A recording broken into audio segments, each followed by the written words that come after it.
Halo teman-teman, berjumpa kembali kita di channel yang sama ya.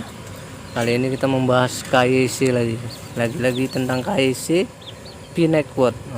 Bersama teman kita, dia akan menjelaskannya bagaimana KYC. Terus KYC ya.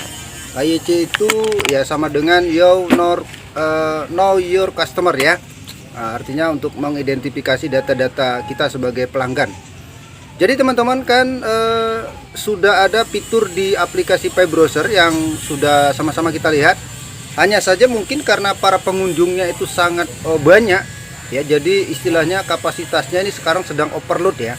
Oleh karenanya proses KYC itu bisa bertahap. Jadi untuk menghindari bagaimana supaya kita bisa masuk di akun Pi Browser ya, mungkin kalian waktunya harus tertentu ya.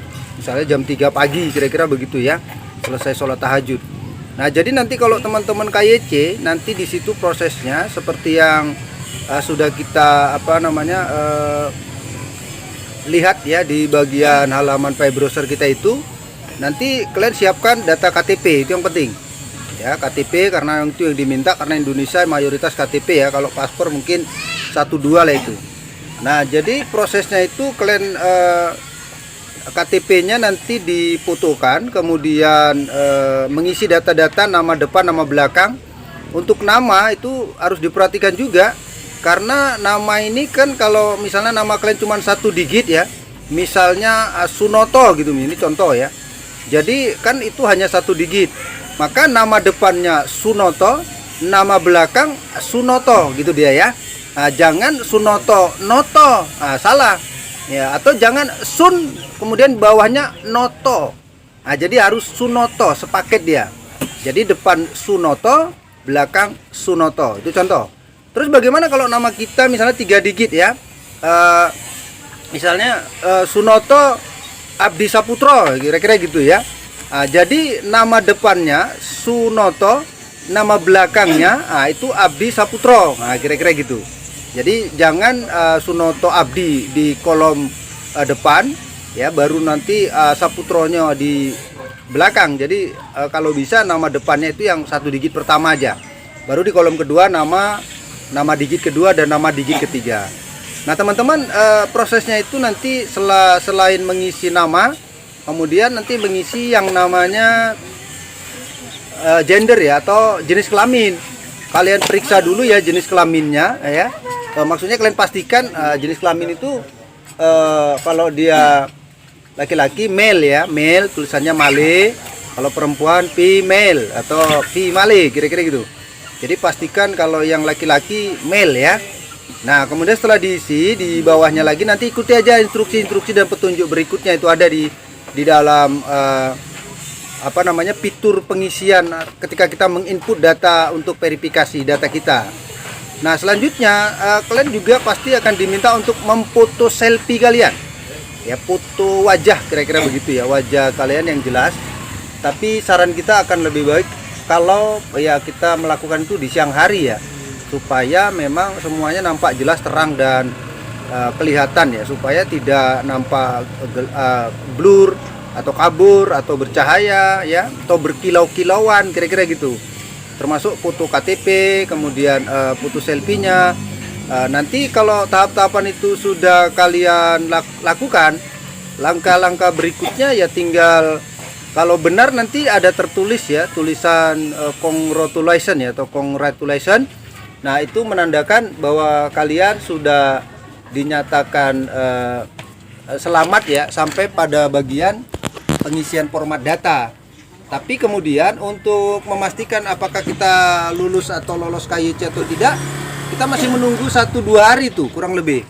Nah baru kemudian kalau setelah 1 atau 2 hari kemudian sudah mendapatkan ucapan selamat atau verifikasi kalian di-approve, atau ya kalau di bahasa YouTube namanya dimonetisasi lah gitu kira-kira ya.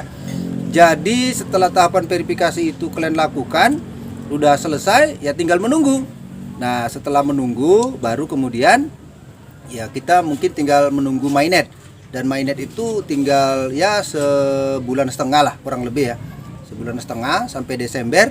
Nah baru setelah mainnet nanti kita akan buatkan lagi ya video-video untuk mengedukasi kawan-kawan yaitu video tutorial tentang cara menjual koin, cara membeli barang-barang di marketplace-nya Pi Network ya, yang sudah bekerja sama tentunya.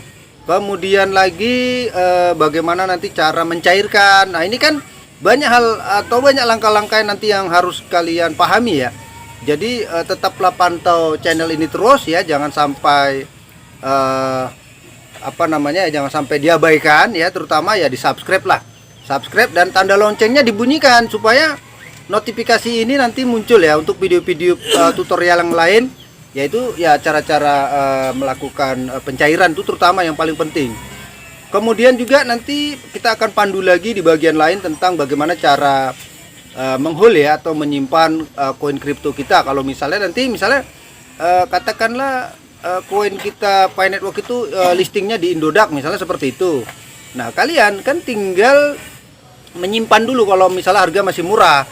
Tapi kalau harganya memang sudah $100, ya nggak salah juga sih kalau kalian punya 1000, jual lah barang-barang sekitar 200-300 untuk ya kebutuhan kalian ya. Tapi jangan dihabiskan. Nah, jangan pula baru punya 500 langsung dibelikan Pajero, habis koin kalian, kira-kira gitu. Jadi kalau habis kan sangat disayangkan sekali. Oleh karenanya kalian itu harus benar-benar paham bahwa koin itu jangan sempat dihabiskan. Nah, kalau punyanya banyak ya nggak masalah, tapi kalau punyanya baru sedikit, alangkah sayangnya masih sedikit diburu-buru dijual. Nah, ada Pak, pertanyaan lagi? Ini Pak mau nanya Pak, gimana kalau namanya di Facebook lain sama yang di nama akun Pak? Kalau dilihat dari gaya dan model verifikasinya, kayaknya bisa semacam ada perbaikan ya.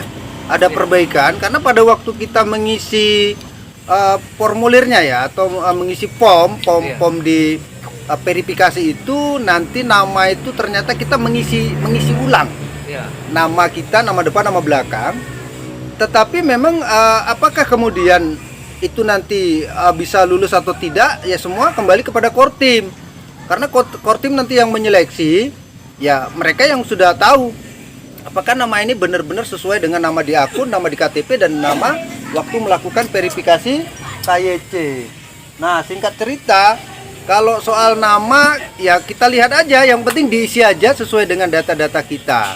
Nah, apalagi pertanyaannya?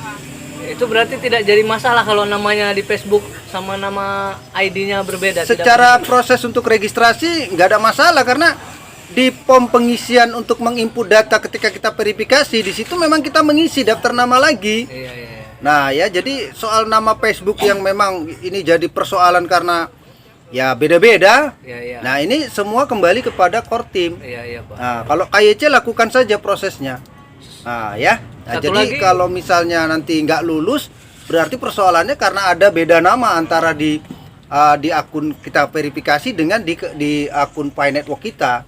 Nah, jadi kalau misalnya nanti lulus ya memang berarti udah nggak ada masalah.